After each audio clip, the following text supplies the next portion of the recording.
কবর এমন এক ঘর যেখানে নাই কোনো বাতি, নাই কোনো সাথী। আল্লাহর নবী জিজ্ঞেস করলেন, খাদিজা, আমি আমার জুব্বা মোবারক দিয়া কাফনের কাপড় বানায়া যদি তোমাকে দাফন দিয়া দিই তাহলে কি হবে? আম্মা জান খাদিজা বলে, গো আল্লাহর নবী, যদি আমি কোনো কারণে জাহান্নামী হয়ে যাই, আপনার জুব্বা মোবারক আমার শরীরে লাগার কারণে, থাকার কারণে জাহান্নামের আগুনের এত বড় সাহস নাই।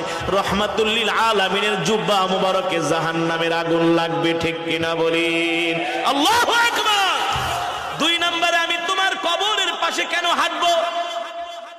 আম্মা জান ডাক দিয়া বলে, গো আল্লাহর নবী, কবরের মাটি যদি আমাকে এক পাশ থেকে আরেক পাশে চাপা দেয়, আপনার পা মোবারক যদি কবরের পাশে লাগে, মাটির পাশে লাগে, ওই মাটির এত বড় সাহস নাই আল্লাহর নবীর পা মোবারকের জায়গা ভেদ করে এক পাশের মাটি আরেক পাশে এসে খাদিজাকে চাপা দিবে, ঠিক কিনা বলি?